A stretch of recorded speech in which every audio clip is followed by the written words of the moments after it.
നമ്മളോട് പറയുന്നു, നിങ്ങളുടെ സകല പ്രവൃത്തികൾക്കും ഞാൻ കൂലി തരാം. ആരാ പറയുന്നത്? ഈ പ്രപഞ്ചത്തെ മുഴുവൻ സൃഷ്ടിച്ച തമ്പുരാൻ. എത്ര കോടി ഗാലക്സികളുണ്ട്, ഒരു ഗാലക്സിയിൽ എത്ര കോടി നക്ഷത്രങ്ങളുണ്ട്. അതിലെ ഒരു ചെറിയ ചെറിയ കഷ്ണത്തിന്റെ കഷ്ണമാണ് നമ്മൾ ഈ ചാരുകസേരയിലിരുന്ന് കാലിൽ നീട്ടിയിരുന്ന് അതുപോലെ കളിക്കുകയും ഇരിക്കുകയും ചാടുകയും ഓടുകയും മറിയുകയും ഒക്കെ ചെയ്യുന്ന ഹിമാകാരമായ കെട്ടിടങ്ങൾ പണിയുന്ന ഈ ഭൂമി. എത്ര കാലങ്ങളായി നമ്മൾ മീൻ വാരാൻ തുടങ്ങിയിട്ട്, വെറും ഒരു വല കൊണ്ടുപോയിട്ട് ആ മീനിന്റെ മുട്ട നമ്മൾ അവിടെ ഇടുന്നുണ്ടോ? ആ മീനിന് തിന്നാൻ വല്ലതും നമ്മൾ കൊടുക്കുന്നുണ്ടോ? ഇല്ല. കടലില് ഇല്ലേ? എത്ര കാലമായി നമ്മൾ ശ്വാസം കഴിക്കാൻ തുടങ്ങിയിട്ട് ടാക്സ് കൊടുക്കണോ? ഫീസ് കൊടുക്കണോ പടച്ചോന്? ഇല്ല. സൂര്യന്റെ വെളിച്ചവും ഊർജവും നമ്മുടെ മരങ്ങളിലെ ചെടികളായ ഇലകളിലെല്ലാം ഒരു പാചകം നടക്കുന്നു. അങ്ങനെ ഓക്സിജൻ ഉൽപ്പാദിപ്പിക്കപ്പെടുന്നു. വല്ല ടാക്സ് കൊടുക്കണോ? ഫീസ് കൊടുക്കണോ? വേണ്ട. മണ്ണിനടിയിൽ നിന്ന് പൈപ്പിട്ട് ഡ്രില്ലിംഗ് സംവിധാനങ്ങൾ ഉപയോഗിച്ച് എന്തൊക്കെ സാധനങ്ങളാ കോരിയെടുക്കുന്നത്, വാരിയെടുക്കുന്നത്. വാതകങ്ങൾ, ദ്രാവകങ്ങൾ, ഖരപദാർത്ഥങ്ങൾ, സ്വർണ്ണവും വെള്ളിയും ഇരുമ്പും അങ്ങനെയുള്ള സാധനങ്ങളും പെട്രോളും ഡീസലും മണ്ണെണ്ണയും എല്ലാം തീർന്നോ? ഇല്ല. പൊട്ടന്മാരായ ശാസ്ത്രജ്ഞന്മാർ അഹങ്കാരത്തിന്റെ പരപ്പുറത്ത് കയറി, അറിവില്ലായ്മയുടെ പരപ്പുറത്ത് കയറി പറയുന്ന തീർന്നു, കുട്ടികൾ ഒന്നു മതി. ആദാമിന്റെ കാലം മുതൽ കോടി മനുഷ്യർ ഇവിടെ ജീവിച്ചു. അവരൊക്കെ ഭക്ഷണം കഴിച്ച് ജീവിച്ചാ മരിച്ചത്. അവരൊക്കെ വെള്ളം കുടിച്ച് മരിച്ച്. തീർന്നോ? ഇല്ല. ഇനി എത്ര കിടക്കുന്ന? ഇതിന്റെ എല്ലാം ഉടമസ്ഥനായ പടച്ച തമ്പുരാൻ നമ്മളോട് പറയുന്നു, ഞാൻ നിങ്ങൾക്ക് തരാം. എന്തേ? ഇതാണ് പടച്ചോൻ പഠിപ്പിക്കുന്ന പരലോകം. അതുകൊണ്ട് നന്മക്ക് രക്ഷയും തിന്മക്ക് ശിക്ഷയും കിട്ടുന്നൊരു പരലോകമുണ്ട്. ആ പരലോകത്തേക്ക് മടങ്ങേണ്ടവരാണ് നമ്മൾ. ഇവിടം കൊണ്ട് കാര്യം അവസാനിക്കുന്നില്ല. അപ്പോൾ നമ്മൾ പറയുന്നു, അൽഹംദുലില്ലാഹി റബ്ബിൽ ആലമീൻ. ലോകരുടെ രക്ഷകനായ പടച്ച തമ്പുരാന് സർവസ്തുതിയും. എന്തുകൊണ്ട്? മാലിക് യൗമിദ്ദീൻ, കൂലി തരുന്ന ദിവസത്തിന്റെ ഉടമസ്ഥനാണവൻ. കൂലി തരുന്ന ദിവസത്തിന്റെ ഉടമസ്ഥനാണ്. ശരിയല്ലേ? കൂലി തരുന്നു പടച്ചോൻ. സ്ത്രീധനം വാങ്ങിയ കള്ളന്, കൊന്നയാൾക്ക്, നന്ദികേട് കാണിച്ച ആളുകൾക്ക്, വാടിയ പച്ചക്കറികളും പഴകിയ പഴങ്ങളും കേടുവന്ന വസ്തുക്കളും കീറിയ തുണിത്തരങ്ങളും വിറ്റ നമ്മളെ ചതിച്ചവർക്ക്, 2 പൈസ വിലയുള്ള ചരട് മന്ത്രിച്ചൂതി വിറ്റ പണ്ഡിതന്മാർക്ക്, പാതിരിമാർക്ക്, വികാരിമാർക്ക്, അങ്ങനെയുള്ള എല്ലാവർക്കും അർഹമായ ശിക്ഷ. നന്മ ചെയ്തവർക്ക് നന്മ.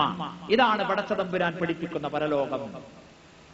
അവിടെ ശുപാർശയില്ല, അവിടെ കൈക്കൂലിയില്ല, അവിടെ സ്നേഹബന്ധമില്ല. നന്മക്ക് നന്മ, തിന്മക്ക് ശിക്ഷ. അവിടെയുള്ള ശുപാർശ നന്മക്ക് വേണ്ടിയുള്ള ശുപാർശ, അവിടെയുള്ള ശുപാർശ തിന്മയ്ക്കെതിരെയുള്ള ശുപാർശ. ആ രീതിയിലുള്ള ഒരു പരലോകം. ആ പരലോകമാണ് നമ്മുടെ ജീവിതത്തിന്റെ ലക്ഷ്യം. അല്ലെങ്കിൽ നമ്മൾ എന്തിനാ ഇവിടെ ജീവിക്കുന്ന? ഈ വിളക്കിന് ചുറ്റും പാറിക്കളിക്കുന്ന ഈ ആമ്പാറ്റകളെ നോക്കൂ, പ്രാണികളെ നോക്കൂ. അവ ചത്തൊടുങ്ങുന്ന പോലെയാണോ മനുഷ്യൻ? അവ ജനിക്കുന്ന പോലെയാണോ മനുഷ്യന്റെ പിറവി? അല്ല. ബുദ്ധിയും വിവേകവും തന്റെ ഇടവും തന്നത്, എവിടെ ജീവിക്കാൻ അവസരം തന്നത്, വായിക്കാനും എഴുതാനും പഠിക്കാനും മനസ്സിലാക്കാനും ചിന്തിക്കാനും അവസരം തന്നത് ഇവിടത്തെ ആവശ്യത്തിന് വേണ്ടി മാത്രമല്ല. ഈ ലോകത്തോടുകൂടി എല്ലാം ചത്തൊടുങ്ങുന്നുവെങ്കിൽ മനുഷ്യന് ഇത്ര ബുദ്ധി കിട്ടേണ്ട ആവശ്യമില്ല. ജീവിതത്തിൽ എല്ലാ കാര്യങ്ങൾക്കും ഒരു ലക്ഷ്യമുണ്ട്. എങ്കിൽ ജീവിതത്തിന്റെ ലക്ഷ്യം എന്താണ്? എന്തിനാ ജീവിക്കുന്നത്? ജീവിക്കാൻ വേണ്ടി എന്ന് പറയാൻ പറ്റുമോ? ഇല്ല. പഠിക്കുന്നത് പഠിക്കാൻ വേണ്ടിയല്ല, തിന്നുന്നത് തിന്നാൻ വേണ്ടിയല്ല, ജീവിക്കുന്നത് ജീവിക്കാൻ വേണ്ടിയല്ല. പിന്നെ മരിക്കാനാ? പിന്നെ വേഗം മരിച്ചൂടെ? വലിയടങ്ങേറിൽ ഇങ്ങനെ കഴിയണോ? അപ്പോ അതല്ല, മരണശേഷം ഒരു ജീവിതമുണ്ട്. അതാണ് പ്രപഞ്ചത്തിന്റെ സൃഷ്ടാവ് പറയുന്നത്. പ്രപഞ്ചം മുഴുവൻ സൃഷ്ടിച്ച പടച്ച തമ്പുരാൻ പറയുന്നു, പരലോകമുണ്ട്. ആ പരലോകത്തേക്ക് യാത്രയാകാനുള്ള ആളുകളാണ് നമ്മൾ. ഇവിടെ ഒരു വെയിറ്റിംഗ് ഷെഡാണ്. നമ്മൾ വെയിറ്റിംഗ് ഷെഡിൽ കാത്തു നിൽക്കുകയാണ് പരലോകത്തേക്കുള്ള വാഹനം വരാൻ. അതുകൊണ്ട് നന്മ ചെയ്യണം, തിന്മ ചെയ്യരുത്. അപ്പൊ എന്താ നന്മ, എന്താ തിന്മ? എനിക്ക് നന്മയായത് നിങ്ങൾക്ക് തിന്മയാകാം, നിങ്ങൾക്ക് നന്മയായത് എനിക്ക് തിന്മയാകാം. അതുകൊണ്ടാണ് പടച്ച തമ്പുരാൻ പ്രവാചകന്മാരെ അയച്ചത്. എന്റെ വിഷയത്തിന്റെ അവസാനത്തിലേക്ക് കിടക്കുകയാണ്. പ്രവാചകന്മാരെ അയച്ചത് എന്തിന്? നന്മ തിന്മകൾ എന്താണെന്ന് വേർതിരിച്ച് മാതൃകകൾ കാണിച്ചു തരാൻ. പ്രവാചകന്മാർക്ക് പടച്ച തമ്പുരാൻ ദിവ്യ സന്ദേശങ്ങൾ നൽകി. ആരാണ് പ്രവാചകന്മാർ? മനുഷ്യരുടെ കൂട്ടത്തിൽ നിന്ന് പടച്ച തമ്പുരാൻ തെരഞ്ഞെടുക്കുന്നു. അവൻ മാത്രം തെരഞ്ഞെടുക്കുന്നു. പാരമ്പര്യമല്ല, തങ്ങളുടെ കുടുംബം നോക്കിയിട്ടല്ല, ബ്രാഹ്മണ കുടുംബം നോക്കിയിട്ടല്ല, അഷ്റഫും സയ്യിദും നോക്കിയിട്ടല്ല. പിന്നെയോ പടച്ച തമ്പുരാന്റെ നിർണയങ്ങളും നിശ്ചയങ്ങളുമാണ്. ആ പ്രവാചകന്മാർ നന്മയിലേക്ക് വഴി കാണിക്കുന്നു. തിന്മയെക്കുറിച്ച് തടയുന്നു, ഉപദേശ നിർദ്ദേശങ്ങൾ നൽകുന്നു, ജനങ്ങളുടെ മനസ്സുകളെ മാറ്റിയെടുക്കാൻ വേണ്ടി ശ്രമങ്ങൾ നടത്തുന്നു. ആ പ്രവാചകന്മാർ ആദം അലൈഹിസ്സലാത്തു വസ്സലാം മുതൽ ആദമും നോഹയും ദാവീദും ശലോമോനും അബ്രഹാമും ഇസ്ഹാഖും ഇസ്മയേലും യാക്കോബും ഇയ്യോബും ജോസഫും യോഹന്നാൻ സ്നാപകനും സഖരിയാവും മോശയും യേശുവും മുഹമ്മദ് നബിയും എല്ലാം ഒരു പ്രവാചക കുടുംബത്തിലെ മെമ്പർമാരാണ്. ഇസ്ലാമിന്റെ പ്രത്യേകത സകല പ്രവാചകന്മാരെയും അംഗീകരിക്കുന്നു എന്നതാണ്. ജൂതന്മാർക്കൊരബദ്ധം പറ്റി. എന്താ? മോശയെ സ്വീകരിച്ചു, 10 കൽപ്പനകൾ സ്വീകരിച്ചു, തോറ സ്വീകരിച്ചു, ഇഞ്ചീലുമായി കൽപ്പനകളെ മുഴുവൻ നിവർത്തിക്കുവാനായി യേശുക്രിസ്തു വന്നപ്പോൾ തള്ളിക്കളഞ്ഞു. അതുകൊണ്ട് 2 വർഗങ്ങൾ ലോകത്തുണ്ടായി, ജൂതൻ, ക്രിസ്ത്യാനി. അത് തെറ്റായി എന്ന് ക്രിസ്ത്യാനി വിശ്വസിക്കുന്നു. എന്നാൽ ക്രിസ്ത്യാനികൾക്കും അതേ അബദ്ധം പറ്റി. യേശുവിന് ശേഷം മുഹമ്മദ് നബി വന്നപ്പോൾ സ്വീകരിച്ചില്ല. ഇസ്ലാമോ മോശയെയും യേശുവിനെയും മുഹമ്മദ് നബിയെയും സ്വീകരിക്കുന്നു. എല്ലാവർക്കും ദൈവത്തിന്റെ രക്ഷയും സമാധാനവും ഉണ്ടാകട്ടെ എന്ന് പ്രാർത്ഥിക്കുന്നു. യേശുവിൽ വിശ്വസിക്കാത്തവൻ മുസ്ലിമല്ല, മുഹമ്മദ് നബിയിൽ വിശ്വസിക്കാത്തവൻ ക്രിസ്ത്യാനിയാവുകയില്ല. സകല പ്രവാചകന്മാരെയും അംഗീകരിക്കും.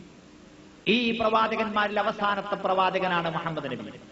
അന്ത്യനാൾ വരെ ജീവിക്കുന്ന മനുഷ്യർക്ക് മുഴുവൻ ആവശ്യമായ മാർഗനിർദ്ദേശങ്ങളുടെ അടിസ്ഥാന തത്വങ്ങളുമായി ഖുർആൻ, ആ ഖുർആന്റെ ജീവിതക്രമമായ ജീവിത മാതൃകയായ മുഹമ്മദ് നബിയുടെ ചര്യ, സുന്നത്ത്, നബിചര്യ.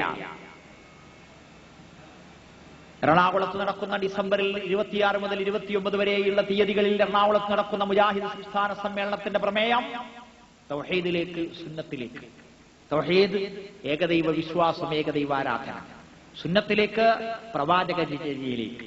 ആചാരങ്ങളും അനുഷ്ഠാനങ്ങളും ആരാധനകളും വേറെ വേറെയായി ഭിന്നതകളും വ്യത്യാസങ്ങളും ഉണ്ടാകുന്നതിന് പകരം നന്മകൾ തിന്മകൾ തമ്മിൽ സംഘട്ടനം, നന്മയും നന്മയും തമ്മിൽ സംഘട്ടനം നടക്കുന്നതിന് പകരം തിന്മയും തിന്മയും തമ്മിൽ സംഘട്ടനം നടക്കുന്നതിന് പകരം നന്മയേത് തിന്മയേത് എന്ന് വേർതിരിച്ച് മനസ്സിലാക്കി നന്മ മാത്രം ചെയ്യുന്നൊരു സമൂഹമുണ്ടാകാൻ, ഒരു ലോകമുണ്ടാകാൻ പ്രവാചകന്മാരുടെ സന്ദേശങ്ങൾ, നിർദ്ദേശങ്ങൾ സ്വീകരിക്കുക. ഇതാണ് നബിചര്യയിലേക്കുള്ള മടക്കം. ഏകദൈവ വിശ്വാസം അംഗീകരിക്കുന്ന, ഇസ്ലാമിലെ തൗഹീദ് അംഗീകരിക്കുന്ന, സർവശക്തനായ പടച്ചതമ്പുരാനെ ആരാധിക്കുന്ന, അവനെ മാത്രം ആരാധിക്കുന്നു എന്ന് പറയുന്ന എത്രയോ മുസ്ലിം സഹോദരങ്ങൾ പടച്ചവന് പുറമെ മഹാത്മാക്കളോട്, പുണ്യവാളന്മാരോട്, ഔലിയാവിനോട്, തങ്ങന്മാരോട്, ബീവിമാരോട് ഇസ്തിഗാസ ചെയ്യുന്നു, പ്രാർത്ഥിക്കുന്നു. അങ്ങനെ ബഹുദൈവത്വത്തിലെത്തി നിൽക്കുന്നു. അതുപോലെ മുഹമ്മദ് നബി സല്ലല്ലാഹു അലൈഹി വസല്ലമയെ അംഗീകരിക്കുന്ന, മുഹമ്മദ് നബി അള്ളാഹുവിന്റെ അന്ത്യപ്രവാചകനാണെന്ന് അംഗീകരിക്കുന്ന ഒട്ടേറെ വ്യക്തികൾ മുഹമ്മദ് നബിയുടെ ചര്യ ഒട്ടും സ്വീകരിക്കുന്നില്ല. മുഹമ്മദ് നബി സല്ലല്ലാഹു അലൈഹി വസല്ലമയെ പഠിപ്പിച്ച ആരാധനാനുഷ്ഠാനങ്ങളുടെ രീതികൾ ഒട്ടും സ്വീകരിക്കാത്ത ധാരാളം ആളുകളെ കാണാം. അതുകൊണ്ട് തന്നെ വിവിധങ്ങളായ അഭിപ്രായങ്ങളുടെ പക്ഷപാതിത്വത്തിൽ കുടുങ്ങി നിൽക്കുന്നു. അത് നോക്കണം നിങ്ങൾ. രാജ്യത്ത് നിലവിലുള്ള റാത്തീബുകൾ, മൗലീദുകൾ, മരണാനന്തരമുള്ള അന്ധവിശ്വാസങ്ങൾ, ഉറുക്ക്, ഏലസ്, ഐക്കല്ല്, അങ്ങനെയുള്ള എല്ലാ ഏർപ്പാടുകളും മുഹമ്മദ് നബിയുടെ ചര്യക്ക് വിരുദ്ധമാണ്. ഐക്കല്ലും ഉറുക്കും ഏലസും ഒക്കെ ബഹുദൈവത്വമാണെന്ന് പ്രവാചകൻ പഠിപ്പിച്ചു. ചരട് കെട്ടി വന്ന ഒരാളോട് പ്രവാചകൻ ചോദിച്ചു, എന്താ ഇത്? അത് വാതരോഗം ഭേദമാകാനാണ് എന്ന് പറഞ്ഞു. അത് നീ പൊട്ടിച്ചെറിയണം, അത് നിന്റെ രോഗം വർദ്ധിപ്പിക്കുക മാത്രമേ ഉള്ളൂ എന്നവിടുന്ന് പറഞ്ഞു. അന്ന് പ്രവാചകന്റെ നിർദ്ദേശപ്രകാരം ആ സഹാബി ആ ചരട് പൊട്ടിച്ചെറിഞ്ഞു. അന്ന് പൊട്ടിച്ചെറിഞ്ഞ ചീഞ്ഞളിഞ്ഞ ചരട് പെറുക്കിക്കൊണ്ടുവന്ന് നമ്മുടെ കൈത്തണ്ടയിൽ കെട്ടിത്തരാൻ ശ്രമിക്കുന്നു പണ്ഡിതന്മാരും പുരോഹിതന്മാരും. എന്തിന്? വ്യവസായം, നൂല് വ്യവസായം.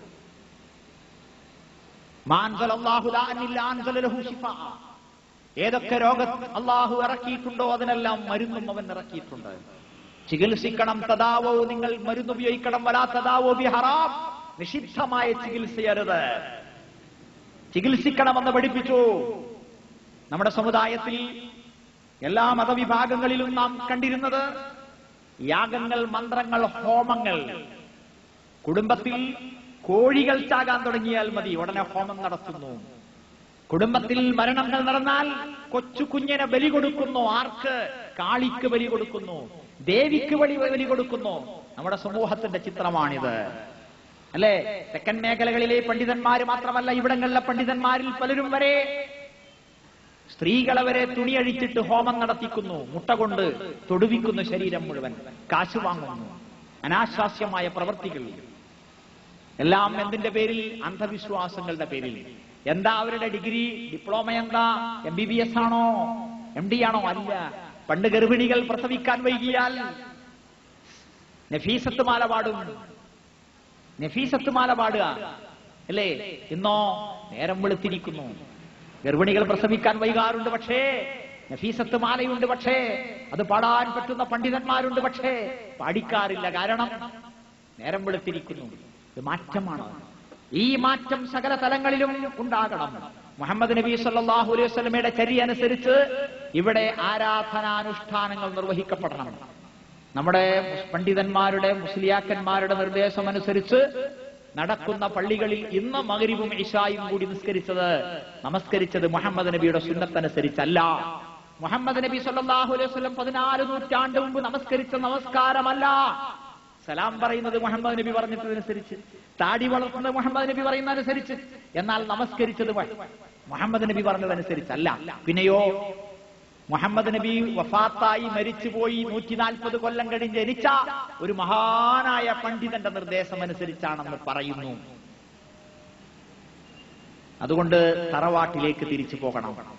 ദൈവവിശ്വാസത്തിന്റെ രംഗത്ത് യേശുവിനെയും ശ്രീരാമനെയും ശ്രീകൃഷ്ണനെയും ശബരിമലയ്യപ്പനെയും ഗുരുവായൂരപ്പനെയും മുഹൈദ്ദീൻ ശൈഖിനെയും റിഫായി ശൈഖിനെയും പടച്ച തമ്പുരാനിലേക്ക് മടങ്ങണം. തറവാട്ടിലേക്ക് തിരിച്ചു പോകണം. ആചാരാനുഷ്ഠാനങ്ങളുടെയും ആരാധനകളുടെയും കർമ്മങ്ങളുടെയും രംഗത്തും ഈ തറവാട്ടിലേക്ക് തിരിച്ചു പോകണമെന്നാണ് ഈ പരിപാടി സംഘടിപ്പിക്കുന്ന മുജാഹിദ് പ്രസ്ഥാനം പറയുന്നത്. മുഹമ്മദ് നബിയുടെ സുന്നത്ത് സ്വീകരിക്കണം, ചര്യ സ്വീകരിക്കണം. 14 നൂറ്റാണ്ട് മുമ്പ് ഇസ്ലാമിനെ പൂർണ്ണമായി ലോകത്തിന് സമർപ്പിക്കാൻ, കാണിച്ചു തരാൻ, പ്രായോഗികമായി കാണിച്ചു തരാനുള്ള സമ്പൂർണ്ണ മതവുമായിട്ടാണ്, പരലോകത്തിനു വേണ്ടിയുള്ള സമ്പൂർണ്ണ മതവുമായിട്ടാണ് മുഹമ്മദ് നബി വന്നത്. അത് ജീവിക്കാൻ വേണ്ടിയുള്ള സമ്പൂർണ്ണ പദ്ധതിയല്ല. ജമാഅത്തെ ഇസ്ലാമി പറയുന്ന പോലെ മരണശേഷം പരലോകത്ത് സ്വർഗം ലഭിക്കാനാണ്. ഇസ്ലാം സ്വീകരിച്ച ആളുകൾ അധികവും കഷ്ടപ്പെട്ടിട്ടുണ്ട്, തല്ലുകിട്ടിയിട്ടുണ്ട്, കൊല്ലപ്പെട്ടിട്ടുണ്ട്, നാടുവിടേണ്ടി വന്നിട്ടുണ്ട്, ബഹിഷ്കരണത്തിന് വിധേയമായിട്ടുണ്ട്.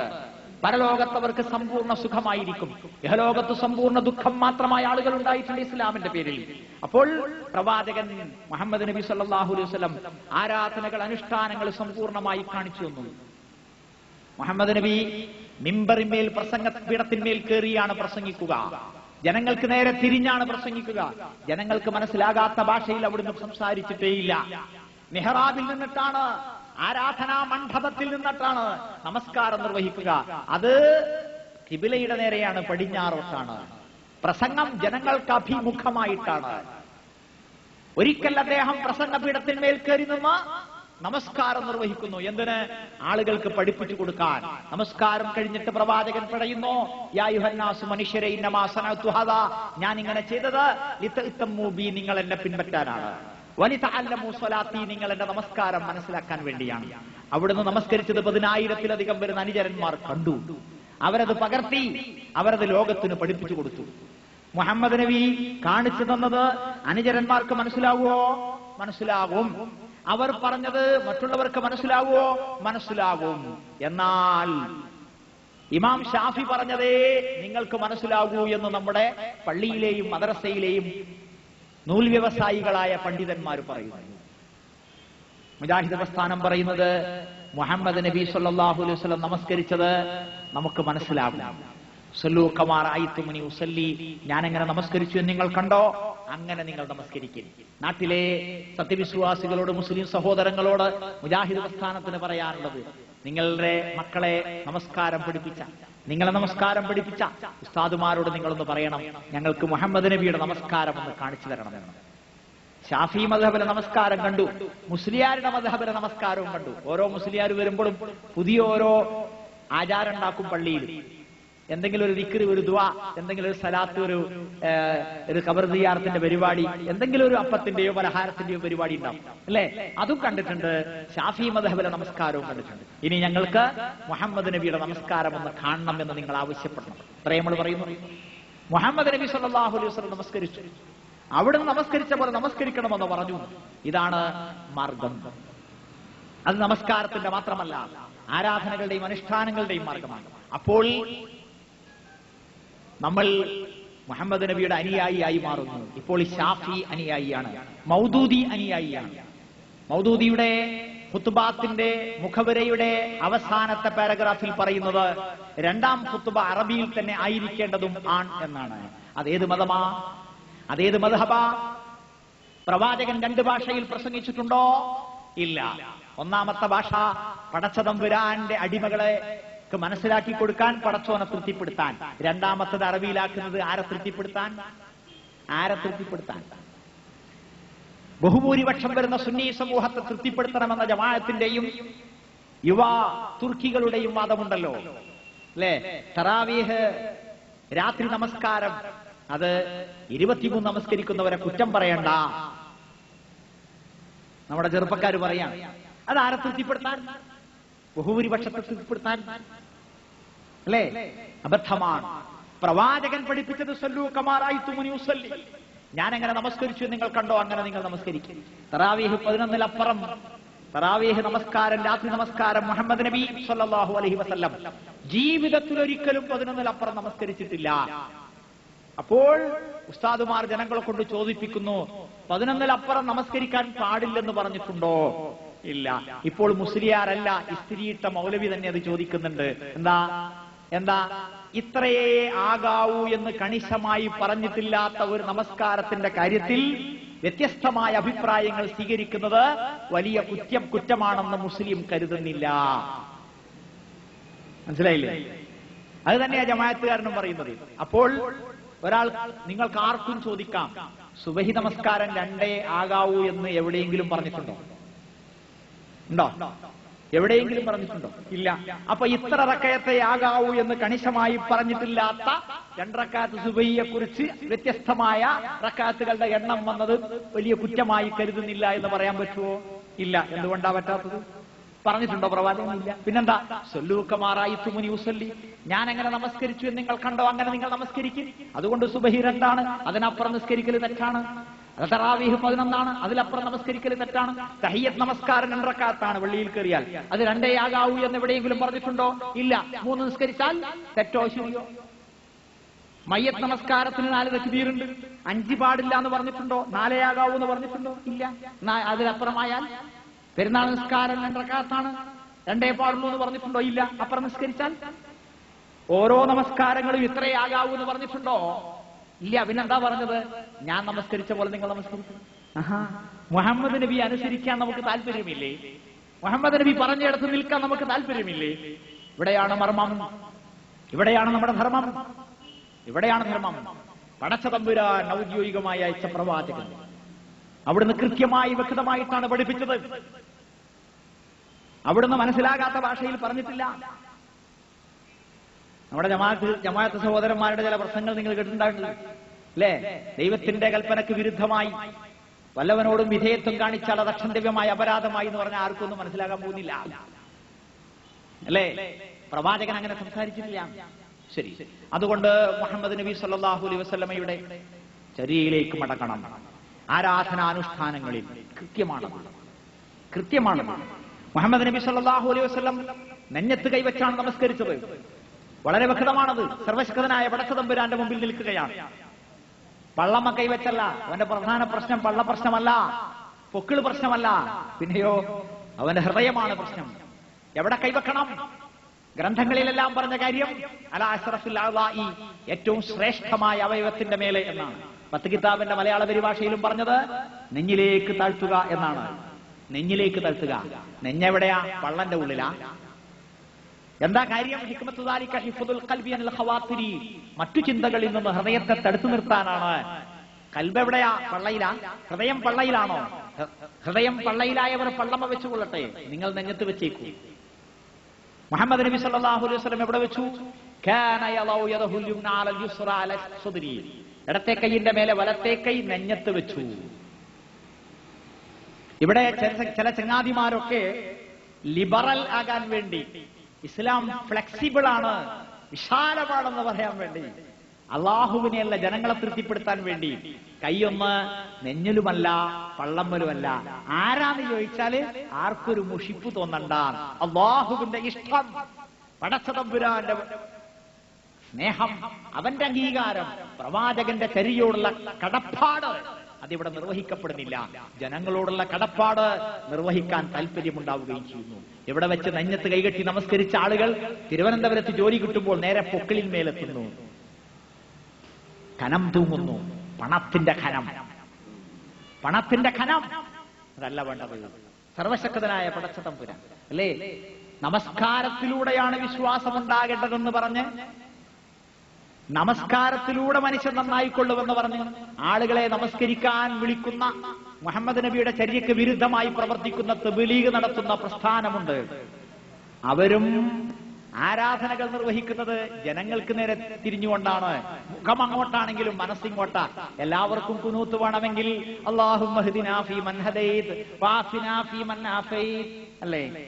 എല്ലാവർക്കും വേണ്ടെങ്കിലോ നേരെ സുജൂദിലേക്ക്. നമസ്കാരം കഴിഞ്ഞാൽ ഭൂരിപക്ഷം ആളുകൾക്കും കൂട്ട ആമീൻ വേണമെങ്കിൽ കൂട്ട ആമീൻ നടത്താൻ വേണ്ടി ഒരാൾ പ്രാർത്ഥിക്കും. എല്ലാവർക്കും വേണ്ടെങ്കിൽ മിണ്ടാതെ ഒറ്റയ്ക്ക് പ്രാർത്ഥിക്കും. എല്ലാവരും വേറെ വേറെ പ്രാർത്ഥിക്കും. അപ്പോൾ ആരെയാ പേടി? ആരെയാ പേടി? പടച്ചോനെയല്ല, പിന്നെയോ ജനങ്ങളെ. ജമാഅത്തെ ഇസ്ലാമിയുടെ ലൈനും അത് തന്നെയാണ് അല്ലേ? ഇത്തരം അബദ്ധങ്ങളിൽ നിന്ന്, അസംബന്ധങ്ങളിൽ നിന്ന് തറവാട്ടിലേക്ക് തിരിച്ചു വരണം. മുഹമ്മദ് നബിയുടെ ചര്യ അനുസരിച്ച് മാത്രമേ ആരാധനകൾ നിർവഹിക്കാവൂ എന്ന് പറയുന്ന ഏക പ്രസ്ഥാനം മുജാഹിദ് പ്രസ്ഥാനമാണ്. ഏതാ മുഹമ്മദ് നബിയോടുള്ള സ്നേഹം, ഏതാ മുഹമ്മദ് നബിയോടുള്ള ബഹുമാനം?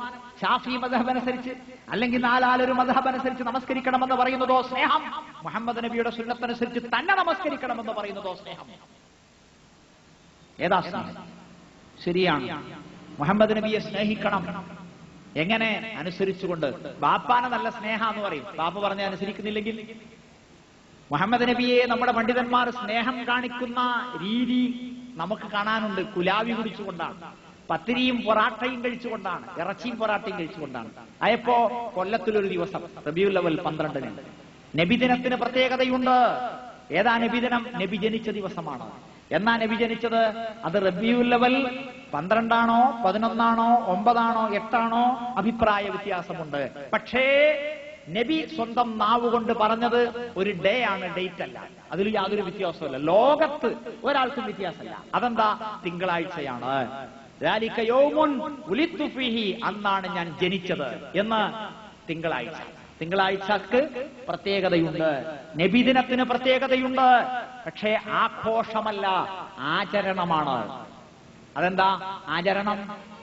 അന്ന് പട്ടിണി കിടക്കണം, ഇന്ന് തിങ്കളാഴ്ചയായിരുന്നു. നോമ്പെടുക്കണം, പട്ടിണി കിടക്കണം സുബഹി മുതൽ മഗ്രിബ് വരെ. അതാണ് നബിദിനം.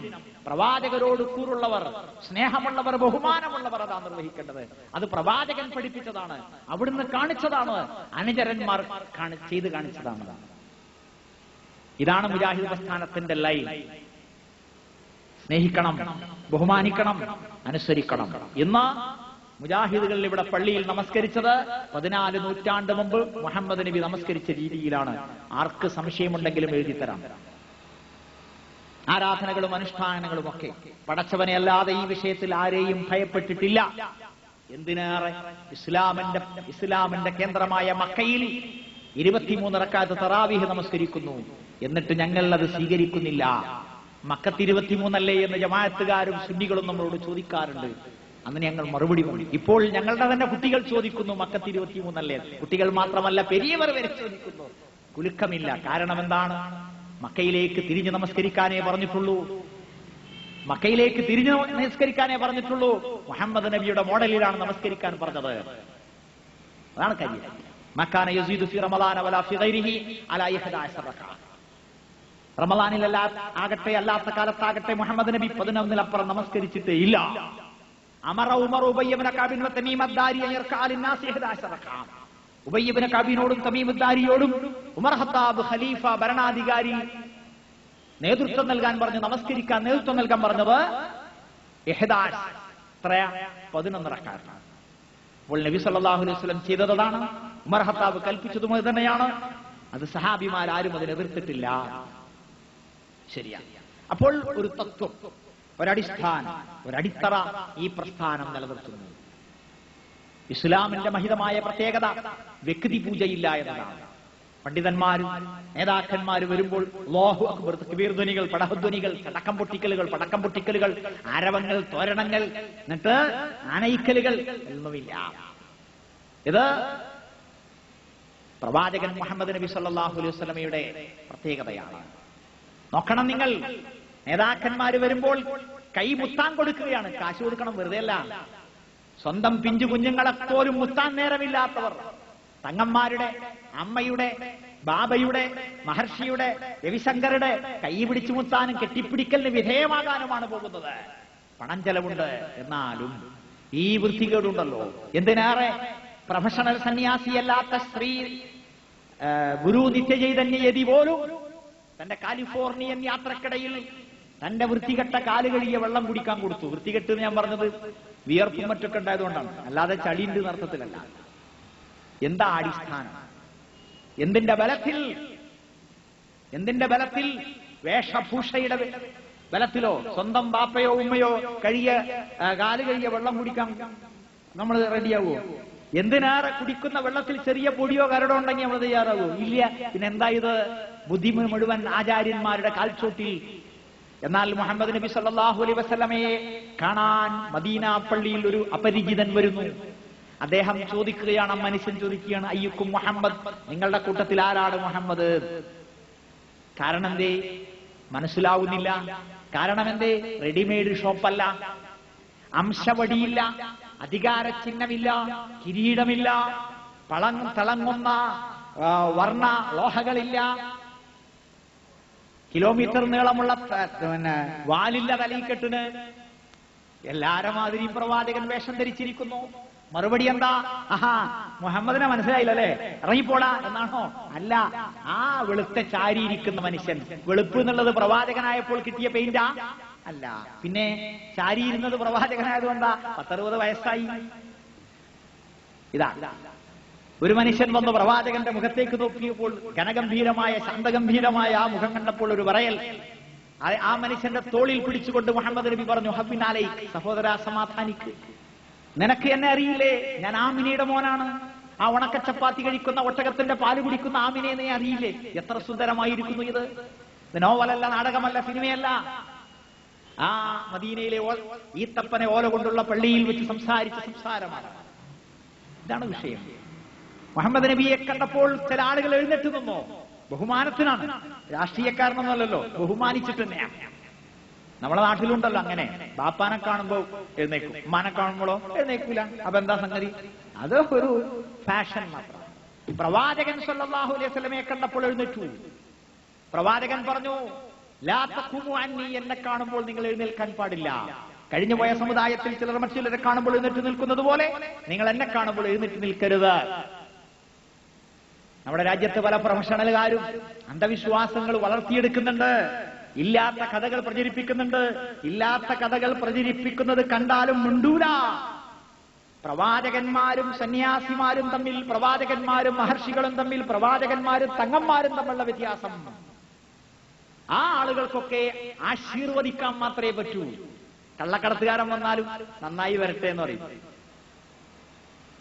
ഏത് സ്ഥാനാർത്ഥി വന്നാലും ജയിച്ചു പോവാന്നറിയും. ഒരേ മണ്ഡലത്തിൽ ഏത് സ്ഥാനാർത്ഥി വന്നാലും. അല്ലേ മോനെ, ആ വരുമാനം നീ ഒന്ന് ഉപേക്ഷിക്കണം.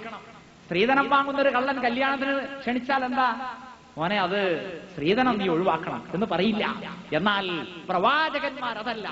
പിന്നെയോ, യഅ്മുറുഹും ബിൽ മഅറൂഫി വയൻഹാഹും അനിൽ മുൻകർ, ന്യായം കൽപ്പിക്കും, തിന്മ തടയും. കൃത്യമായി പറയും. ഏത് കൊലകൊമ്പനായാലും പറയും, ഏത് സാഹചര്യത്തിലും അതിന്റെ കൃത്യമായ രീതിയിൽ പറയും. മനസ്സിലായില്ലേ? ഇതാണ് പ്രവാചകന്മാർ. അതുകൊണ്ട് തന്നെ അന്ധവിശ്വാസത്തിന്റെ ചെറിയൊരു കണിക പോലും ഈ സമൂഹത്തിലുണ്ടാകരുത് എന്നവിടുന്ന് ആഗ്രഹിച്ചു. വലിപ്പം വെക്കാനും വളരാനും പേരും പെരുമയും കിട്ടാനുമുള്ള സന്ദർഭങ്ങളൊന്നുമല്ല അവിടുന്ന് ഉപയോഗപ്പെടുത്തിയത്. അജ്ഞാന കാലഘട്ടത്തിൽ ഒരു വിശ്വാസമുണ്ട്, ഏതെങ്കിലും ഒരു മഹാൻ മരിക്കുന്ന ദിവസം ഗ്രഹണമുണ്ടാകും. മുഹമ്മദ് നബിയുടെ അവസാനത്തെ മകൻ ഇബ്രാഹിമും ചെറുപ്പത്തിൽ മരിച്ചു. അതുകൊണ്ട് ഇസ്ലാമിൽ തങ്ങൾ എന്ന പ്രത്യേക ഒരു വർഗമില്ല. കുടുംബമുണ്ടാകാം, കുടുംബത്തിന്റെ പേരുണ്ടാകാം. പക്ഷേ തങ്ങളുടെ പേരക്കുട്ടിയെ നിങ്ങളെന്ന് വിളിക്കണം, ബാക്കിയുള്ളവനെയൊക്കെ വല്യാപ്പയായാലും നീ എന്ന് വിളിക്കാന്നുള്ളതുണ്ടല്ലോ, അത് ശരിയില്ല. അപ്പോൾ മുഹമ്മദ് നബിയുടെ അവസാനത്തെ ആൺമകനും ചെറുപ്പത്തിൽ മരിച്ചു. പ്രവാചകൻ കരയുന്നു, കണ്ണീരൊലിപ്പിക്കുന്നു. ഇബ്രാഹിം, നിന്റെ മരണത്തിൽ ഞങ്ങൾ എല്ലാവരും വ്യാകുലരാണ്, വേദനിക്കുന്നവരാണ്. ഇന്നൽ ഖൽബ ലയഹ്സുൻ, ഹൃദയത്തിന് വേദനയുണ്ടാകും. ഇന്നൽ ഐന ലതദ്മ, കണ്ണിന് കണ്ണീര് വരും. പക്ഷേ വലാ നഖൂലു ഇല്ലാ മാ യർള റബ്ബ് തൃപ്തിപ്പെടാത്ത, പടച്ചവൻ ഇഷ്ടപ്പെടാത്ത ഒന്നും ഞങ്ങൾ പറയില്ല എന്നാണ് അവിടുന്ന് പറഞ്ഞത്. അന്ന് ഗ്രഹണമുണ്ടായപ്പോൾ ദുർബലരായ ആളുകൾ പറഞ്ഞു, പഴയ വിശ്വാസം അനുസരിച്ച്, ഇതാ കണ്ടില്ലേ ഞങ്ങളെ പ്രവാചകന്റെ മകന്റെ മരണത്തിൽ പ്രപഞ്ചം ദുഃഖിച്ചു. പ്രവാചകൻ കണ്ണീര് തുടച്ചു, മയ്യത്തവിടെ വെച്ചു, പ്രസംഗ മണ്ഡപത്തിലേക്ക് കയറി, പ്രസംഗ പീഠത്തിലേക്ക് കയറി, ആളുകളെ മുഴുവൻ വിളിച്ചുകൂട്ടി. അവിടുന്ന് പറഞ്ഞു, ജാഹിലിയ്യ കാലത്തെ ജനങ്ങൾ ഇങ്ങനെ വിശ്വസിക്കാറുണ്ട്, എന്നാൽ ജനങ്ങളെ ശ്രദ്ധിക്കുക, സൂര്യനും ചന്ദ്രനും പടച്ചതമ്പുരാന്റെ ദൃഷ്ടാന്തം മാത്രം. ആരുടെയെങ്കിലും ജനനം കൊണ്ടോ മരണം കൊണ്ടോ ഗ്രഹണം ബാധിക്കില്ല. അതുകൊണ്ട് നിങ്ങൾ ഗ്രഹണ നമസ്കാരം നിർവഹിക്കണം. അന്ധവിശ്വാസത്തിന്റെ ചെറിയൊരു കണിക പോലും പ്രവാചകൻ സമൂഹത്തിൽ ബാക്കി വെക്കാൻ അനുവദിച്ചില്ല. ഈ പ്രത്യേകതകൾ ഉൾക്കൊണ്ടുകൊണ്ട്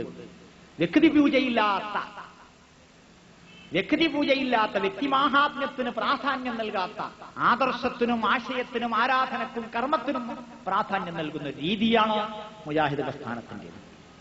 സമൂഹത്തിലെ എല്ലാവരും വളരണം, എല്ലാവരും ഉയരണം. പള്ളികളിൽ സ്ത്രീകൾക്ക് സ്വാതന്ത്ര്യം, ആരാധന നിർവഹിക്കാൻ, പ്രസംഗം കേൾക്കുവാൻ സ്വാതന്ത്ര്യം. എല്ലാ മതവിഭാഗങ്ങൾക്കും പള്ളിയിൽ പ്രസംഗിക്കാൻ വരാം, അമുസ്ലിങ്ങൾക്കും വരാം. എല്ലാവരും കേട്ട് മനസ്സിലാക്കുന്ന രീതി. എറണാകുളത്ത് നടക്കാൻ പോകുന്നത് മുമ്പ് കഴിഞ്ഞ 5 സമ്മേളനങ്ങളിലെയും പോലെ മനുഷ്യ മഹാസമ്മേളനമാണ്. മുജാഹിദുകൾ സംഘടിപ്പിക്കുന്ന മനുഷ്യ മഹാസമ്മേളനം. അത് ആദർശം മറച്ചു വെക്കാനല്ല, തുറന്നു പറയാനാണ്, കാര്യങ്ങളൊക്കെ മനസ്സിലാക്കി കൊടുക്കാനാണ്. അപ്പോൾ പ്രകടനമില്ലാത്ത, മുദ്രാവാക്യമില്ലാത്ത സമ്മേളനം. ചില സമ്മേളനങ്ങളൊക്കെ നിങ്ങൾക്ക് കാണാൻ കഴിയും. പുന്നപ്രവേലാർ സമരങ്ങളിൽ രക്തസാക്ഷികളായ ആളുകളെ കബറടക്കിയ ചുടലക്കളങ്ങളിൽ പോയിട്ടാണ് ദീപശിഖ കൊണ്ടുവരുന്നത്, കൊടിമരം കൊണ്ടുവരുന്നത്. ആലപ്പുഴ സമ്മേളനത്തിന് കരളായിൽ നിന്ന് കല്ലായിലേക്ക് 5-6 ജീപ്പുകളുടെ അകമ്പടിയോടുകൂടി ഒരു മുളക്കണ്ടം കൊണ്ടോണ് ചോന്ന പെയിന്റ് അടിച്ച്. കരളായിൽ നിന്ന് കല്ലായിലേക്ക് 80 കിലോമീറ്റർ ഉണ്ട്. കല്ലായി ആണെങ്കിൽ മുള ടൺ കണക്കിന് അവിടെ ഉണ്ട്. കരളായിൽ പ്രത്യേക മുള വ്യവസായത്തിന്റെ കേന്ദ്രമൊന്നുമല്ല. പിന്നെന്താ പ്രശ്നം? അത് സഖാവ് കുഞ്ഞാലിയുടെ ശവകുടീരത്തിന്റെ അവിടെ പോയിട്ട് നിവേദിച്ചു കൊണ്ടുവരിക. ആരാ? മതം മനുഷ്യനെ മയക്കുന്ന കറുപ്പാണെന്ന് പറയുന്ന പ്രസ്ഥാനം, ചിന്ത കക്ഷത്തിലിടുക്കിയ പ്രസ്ഥാനം. മാറ്റം ആവശ്യമാണ്. അന്ധവിശ്വാസങ്ങളെ എതിർത്ത് അവസാനം അന്ധവിശ്വാസങ്ങളുടെ അപ്പോസ്തലന്മാരായിട്ട് ചിലർ വരികയാണ്. ഗോർബച്ചേവ് അമേരിക്കയിൽ പോയപ്പോ എന്താ പറഞ്ഞത്? ദൈവം അനുഗ്രഹിക്കട്ടെ. ആര്? ദൈവം. അതെവിടുന്ന് വന്ന്? സഖാവ് സ്റ്റാലിനും വിൻസ്റ്റൺ ചർച്ചിലും ഒരു യുദ്ധപദ്ധതി തയ്യാറാക്കുകയാണ്, ടോർച്ച് എന്ന പേരിൽ. പദ്ധതി അവതരിപ്പിച്ചത് വിൻസ്റ്റൺ ചർച്ചിൽ. അത് കേട്ടപ്പോൾ സ്റ്റാലിൻ പറഞ്ഞത്, ദൈവം നമ്മുടെ പദ്ധതി വിജയിപ്പിക്കട്ടെ എന്ന്. ആര്? ദൈവം. അപ്പോ ഈ ജാതി കാപട്യമല്ല നമുക്ക് ആവശ്യമായിരിക്കുന്നത്. സത്യം, നേര്, ധർമ്മം, ന്യായം, നീതി, ഈ രീതിയിൽ നമുക്ക് മുന്നോട്ട് പോകാം. അതിനാൽ മുജാഹിദ് പ്രസ്ഥാനം എല്ലാ വശങ്ങളെയും കുറിച്ച് വ്യക്തമായ സന്ദേശങ്ങളും നിർദ്ദേശങ്ങളും നൽകുന്നു. പ്രധാനമായും ഏകദൈവ വിശ്വാസം. ഈ വിശ്വാസം സ്വീകരിച്ചില്ലെങ്കിൽ നരകശിക്ഷയാണ്. ബഹുദൈവത്വം സ്വീകരിച്ചാൽ, മൊഹീദ്ദീൻ ഷേഖെ കാക്കണയെ ഇസ്തിഗാസ ചെയ്താൽ നരകശിക്ഷയാണ്, നരകത്തിന് മോചനമില്ല. അതുകൊണ്ടാണ്, അല്ലാതെ ഒരു അഭിപ്രായ പ്രകടനമല്ല, പാരലൽ ഐഡിയോളജിയായി ഇസ്ലാമിനെ അവതരിപ്പിക്കുകയല്ല. ഇതൊന്ന് പരീക്ഷിച്ചു നോക്കി എന്ന് പറയല്ല. പിന്നെയോ വമൻ യുശ്രിക് ബില്ലാഹ് ഫഖദ് ഹറമല്ലാഹു അലൈഹിൽ ജന്ന. ശിർക്ക് ചെയ്താൽ അവന് സ്വർഗം നിഷിദ്ധമാണ്. മൊഹീദ്ദീൻ ഷേഖെ കാക്കണയെ ഇസ്തിഗാസ ചെയ്താൽ ഒരിക്കലും സ്വർഗത്തിൽ പ്രവേശിക്കുകയില്ല. അതുകൊണ്ട് ഈ ലോകം മുഴുവൻ അവന്റേതാണ്. ഒരു തരി മണ്ണ് പോലും, ഒരു തുള്ളി വെള്ളം പോലും, ഒരിറ്റു വായു പോലും അവന്റേതല്ലാതെ ഇല്ല. അപ്പോ അതനുഭവിക്കുന്ന ആള് നന്ദി കാണിക്കണ്ടേ? ആരോട് നന്ദി കാണിക്കണം? തിരക്കുള്ള ബസ് കയറി, കുട്ടിയും വട്ടിയും കൊടയും ഉണ്ട് കയ്യിൽ, ഒരാൾ സീറ്റ് തന്നു, നന്ദി ആരോട് കാണിക്കണം? സീറ്റ് തന്ന ഒരാളോട് കാണിക്കണോ? സീറ്റ് തരാത്ത 60 ആളോട് കാണിക്കണോ? സീറ്റ് തന്ന ആളോട്. ഇതേ മുജാഹിദ് പ്രസ്ഥാനം പറഞ്ഞിട്ടുള്ളൂ, ഈ ദുനിയാവിൽ ജീവിക്കാൻ ഒരു സീറ്റ് തന്ന പടച്ച തമ്പുരാന് നന്ദി കാണിക്കണം. അത് ശ്രീരാമനല്ല, അത് ശ്രീകൃഷ്ണനല്ല, അത് മൊഹീദ്ദീൻ ശേഖല്ല, അത് യേശു ക്രിസ്തു അല്ല, പടച്ചോനാണ്. ലളിതമായ കാര്യം. ഭർത്താവ് വീട്ടിലെ ഭാര്യക്കും മക്കൾക്കും ആവശ്യമായ സകലതും വാങ്ങിച്ചു കൊടുക്കുന്നു. ഒന്നിനും ബുദ്ധിമുട്ടരുത്, കഷ്ടപ്പെടരുത്, പുറത്തിറങ്ങേണ്ടി വരരുത്, തെണ്ടരുത് എന്ന് വിചാരിച്ചു. എന്നിട്ട് ഭാര്യ നന്ദി കാണിക്കുന്നത് അയലോക്കക്കാരനോടാണെങ്കിൽ എന്താ നമ്മൾ ചെയ്യാം? ഈ പ്രപഞ്ചം മുഴുവൻ പടച്ചവന്റേത്. ഇതാ മഴ പെയ്യും, ജാതീയതയില്ലാത്ത ഒരു മഴയാണ്, വർഗീയതയില്ലാത്ത ഒരു മഴയാണ്, അല്ലേ? സമാവറുകളിൽ നിന്ന് അടുപ്പുകളിൽ നിന്ന് വെള്ളം ഉയരുന്നുണ്ട് നീരാവിയായി, അത് മഴയായി പെയ്യുന്നില്ല. കടലിൽ സമാവറില്ല വെള്ളം തിളപ്പിക്കാൻ, ഉണ്ടോ? നീരാവിയായി പൊങ്ങുകയാണ്. ചളിവെള്ളം, കടലിലെ ചപ്പുചവറുകളും മീനും ചത്തതും ചീഞ്ഞതും എല്ലാം ഉൾക്കൊള്ളുന്ന വെള്ളം നീരാവിയായി പൊങ്ങുകയാണ്, വെൺമേഘമാവുകയാണ്. പൊടിപടലങ്ങൾ ചേർന്ന് കരിമേഘമാവുകയാണ്, കാർമേഘമാവുകയാണ്. അവിടുന്ന് പാർസൽ സംവിധാനമുണ്ടോ? ഇല്ല. അത് വന്നിട്ട് പെരിന്തൽമണ്ണയിൽ പെയ്യുകയാണ്. ആരുടെ വക? മഴയുടെ വകയാണോ? കാർമേഘത്തിന്റെ വകയാണോ? കാറ്റിന്റെ വകയാണോ? ഇവിടുത്തെ പഞ്ചായത്താണോ? മുനിസിപ്പാലിറ്റിയാണോ? അമ്മയാണോ? രവിശങ്കറാണോ? മൊഹീദ്ദീൻ ഷേഖോ റിഫായി ഷേഖോ ആണോ? അല്ല, പടച്ചോൻ. അഫറഅയ്തുമുൽ മാ അല്ലദീ തശ്റബൂൻ, നിങ്ങൾ കുടിക്കുന്ന വെള്ളത്തെക്കുറിച്ച് നിങ്ങൾ ചിന്തിച്ചോ? അഅൻതും അൻസൽതുമൂഹു മിനൽ മുസ്നി, മഴമേഘത്തിൽ നിന്ന് നിങ്ങളാണോ അതിനെ ഇറക്കുന്നത്? അം നഹ്നുൽ മുൻസിലൂൻ, അതല്ല നമ്മളാണോ? പടച്ചോൻ ചോദിക്കും. ലളിതമായ കാര്യമാണ്. അതുകൊണ്ട് ജനങ്ങളെ നമുക്കൊന്നിക്കണം വിശ്വാസത്തിന്റെ അടിസ്ഥാനത്തിൽ. കണ്ണും അടച്ചാൽ എല്ലാ ലൈറ്റുകളും എല്ലാവിധ ലൈറ്റുകളും പോയി. അതാണോ നമുക്ക് ആവശ്യമല്ല. കണ്ണു തുറന്നിട്ട് തന്നെ നമ്മൾ ഇരുട്ടിനെ ഇരുട്ടായും വെളിച്ചത്തെ വെളിച്ചമായും കാണണം. എന്നിട്ട് വെളിച്ചത്തെ സ്വീകരിക്കണം, ഇരുട്ടിനെ തള്ളിക്കളയണം. എല്ലാ പുഴയും കടലിലെത്തുന്നു എന്ന് പറയും. അത് പുഴക്ക് മാത്രം ബാധകമാണ്, കടലിന് മാത്രം ബാധകമാണ്. വിഷവും കഷായവും വയറ്റിലെത്തുന്നു എന്ന് പറയാൻ പറ്റില്ല. പറ്റുമോ? ഇല്ല. കള്ളു ചെത്തുന്നതും കല്ല് ചെത്തുന്നതും ഒരുപോലെയാണെന്ന് പറയാൻ പറ്റുമോ? ഇല്ല. 5 കൊല്ലം തെണ്ടി നടന്ന് കീറത്തുണിയെടുത്ത് ചെറ്റപ്പുരയിൽ കിടന്ന പിറച്ചെറുക്കൻ 5 ലക്ഷം സ്ത്രീധനം വാങ്ങുന്നു. 5 ലക്ഷം വെയിൽ കൊണ്ട് കഠിനാധ്വാനം ചെയ്ത് 5 കൊല്ലം കഠിനാധ്വാനം ചെയ്ത് 5 ലക്ഷം ഉണ്ടാക്കി സ്ത്രീധനം വാങ്ങാതെ ഒരാൾ പെണ്ണ് കെട്ടുന്നു. രണ്ടും ഒരുപോലെയാണോ? അല്ല, അല്ല. ഇവിടെ നൂലും പട്ടണം വിൽക്കുന്ന കടകളിൽ നൂലും പട്ടണം വിൽക്കുന്നതും 2 പൈസ വിലയുള്ള ചരട് മന്ത്രിച്ചൂതി 200 രൂപ വാങ്ങുന്നതും ഒരുപോലെയാണോ? അല്ല. അപ്പോൾ ഇപ്പൊ രാത്രിയാണോ? ഇപ്പൊ പകലാണോ? അങ്ങനെയും പറയാ എന്ന് പറഞ്ഞാൽ ഇത് ശരിയല്ല. ഇപ്പൊ പകലല്ല എന്ന് പറയാനുള്ള നട്ടല് തന്റെ ഇടം നമ്മൾ കാണിക്കണം. അതിനാൽ പടച്ചതമ്പുരാനെ മാത്രം ആരാധിക്കുന്ന, വേറെ ആരെയും ആരാധിക്കാത്ത ഒരു സന്ദേശത്തിനാണ് നമുക്കിവിടെ പ്രസക്തിയുള്ളത്. ഭൂമി ഒന്നാണ്, സൂര്യനൊന്നാണ്, ചന്ദ്രനൊന്നാണ്, നക്ഷത്രങ്ങളൊന്നാണ്, വായു ഒന്നാണ്. നമ്മുടെ മൂക്കിലൂടെ പുറത്തു വരുന്ന ഉച്ഛ്വാസവായുവാണ് ശ്വാസവായുവായി ശുദ്ധീകരിക്കപ്പെട്ടു വരുന്നത്. വെള്ളമൊന്നാണ്, നിലാവൊന്നാണ്, ഊർജമൊന്നാണ്, വെളിച്ചമൊന്നാണ്, ഭൂമി ഒന്നാണ്. നമ്മുടെ മാതാവും പിതാവും ആദമാണ്. ആദമിന്റെ മക്കളല്ലാത്ത ആരുമില്ല. നമ്മളെ പടച്ച തമ്പുരാനും ഒന്നാണ്. എങ്കിൽ നമുക്ക് ഏകദൈവാരാധനയിലേക്ക് മടങ്ങാം. ഇതാണ് ഇസ്ലാം.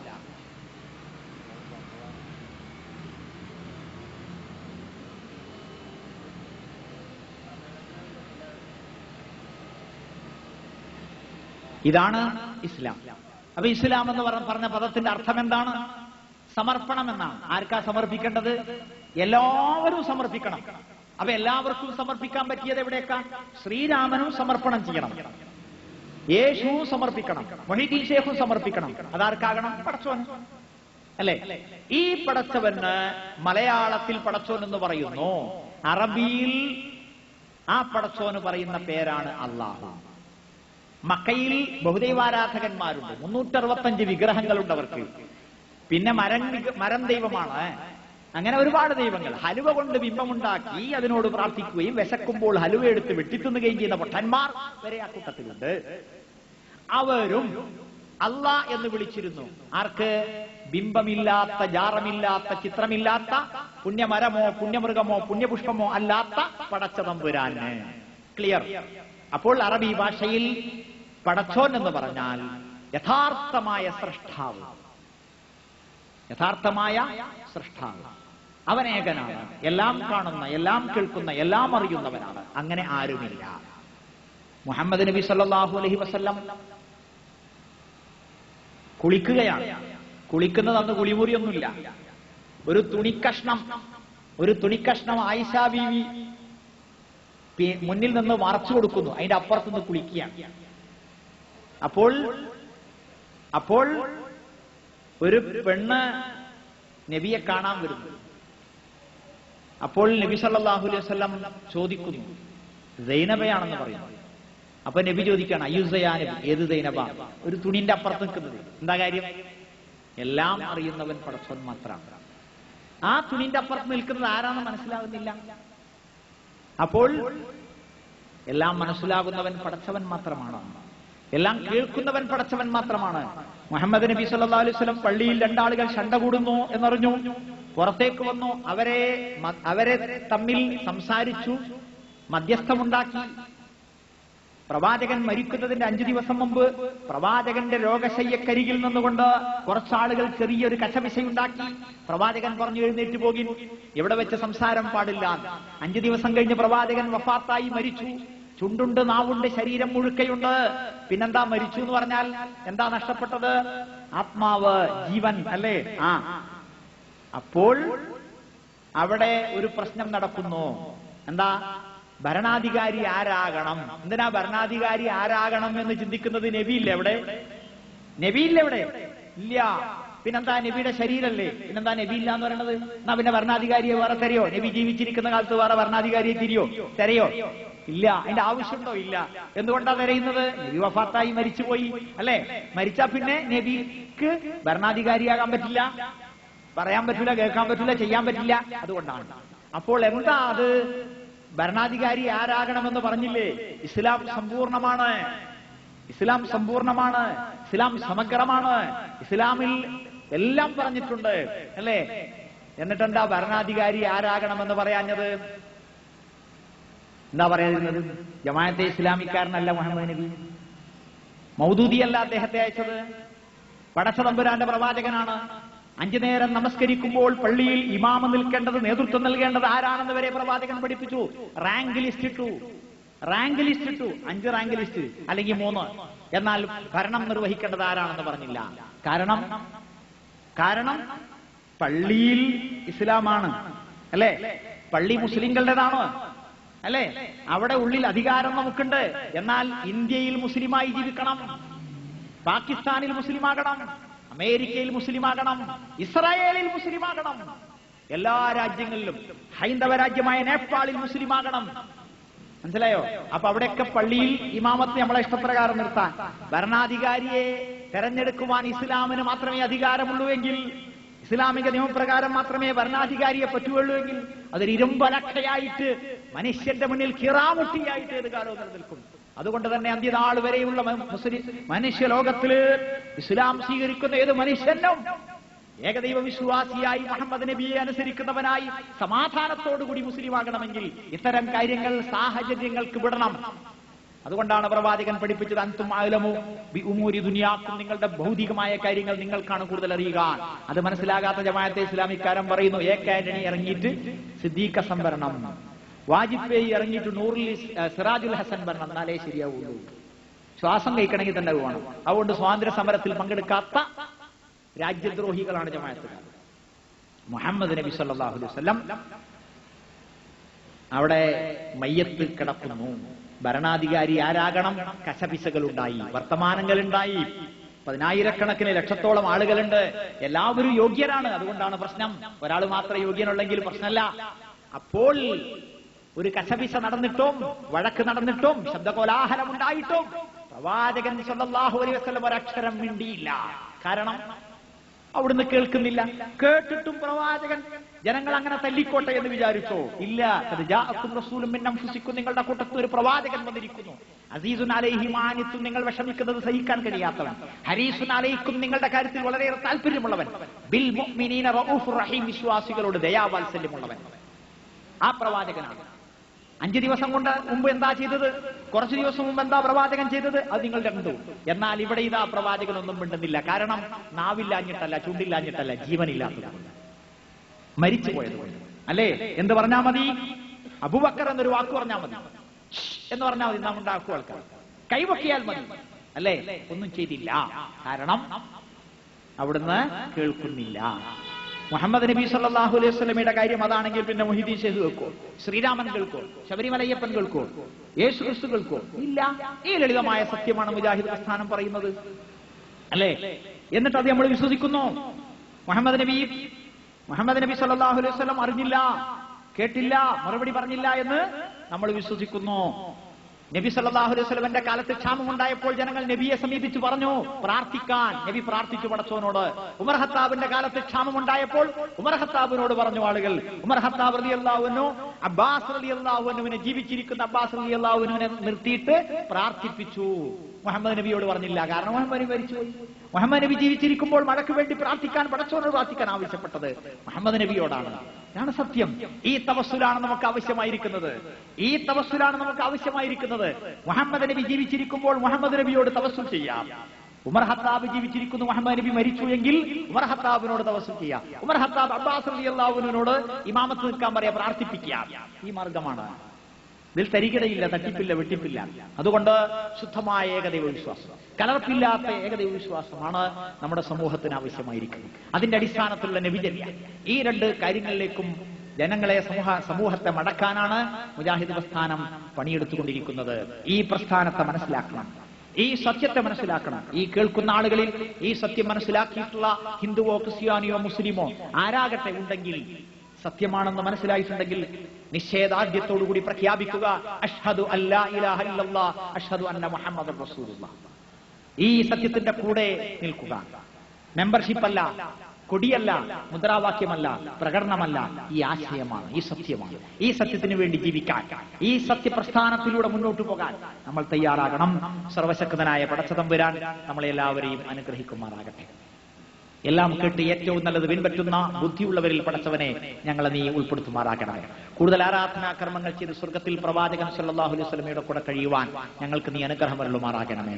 പടച്ചവനെ നല്ലത് മാത്രം കാണാനും കേൾക്കാനും പറയാനും പറയിക്കാനും ചെയ്യാനും ചെയ്യിക്കാനും വിശ്വസിക്കാനും വിശ്വസിപ്പിക്കാനും ഞങ്ങൾക്ക് നീ അനുഗ്രഹം നൽകുമാറാകണം. ചീത്തയായ സമ്പാദ്യങ്ങളിൽ നിന്ന്, ചീത്തയായ വരുമാനങ്ങളിൽ നിന്ന്, ചീത്തയായ ചെലവുകളിൽ നിന്ന് ഞങ്ങളെ നീ രക്ഷപ്പെടുത്തണമേ. ധൂർത്തിൽ നിന്നും പിശുക്കിൽ നിന്നും അസൂയയിൽ നിന്നും പടച്ചവനെ ഞങ്ങളെ നീ രക്ഷപ്പെടുത്തുമാറാകണമേ. നല്ല മാർഗത്തിൽ ചെലവഴിക്കുവാൻ ഞങ്ങൾക്ക് നീ അനുഗ്രഹം നൽകുമാറാകണം. പരസ്പര സ്നേഹവും വിശ്വാസവും സന്തോഷവും സമാധാനവും നീ ലോകത്ത് നിലനിർത്തുമാറാകണമേ. എല്ലാവിധത്തിലുള്ള കശപിശകളിൽ നിന്നും, അസൂയയിൽ നിന്നും, അസ്വാരസ്യങ്ങളിൽ നിന്നും, അലോസരങ്ങളിൽ നിന്നും പടച്ചവനെ നിങ്ങളെ രക്ഷപ്പെടുത്തുമാറാകണം. ഭീകരവാദങ്ങളിൽ നിന്നും തീവ്രവാദങ്ങളിൽ നിന്നും ഞങ്ങളെ നീ രക്ഷപ്പെടുത്തണമേ. ശരിയായ രീതിയിൽ മതത്തെ മനസ്സിലാക്കാൻ, തെറ്റിദ്ധാരണകൾ നീക്കാൻ ഞങ്ങളിലൂടെ നീ അനുഗ്രഹം നൽകുമാറാക്കണമേ. ربنا تقبل منا انك انت السميع العليم وتب علينا انك انت التواب الرحيم واغفر لنا يا غافر المذنبين. ربنا آتنا في الدنيا حسنة وفي الآخرة حسنة وقنا عذاب النار والحمد لله رب العالمين.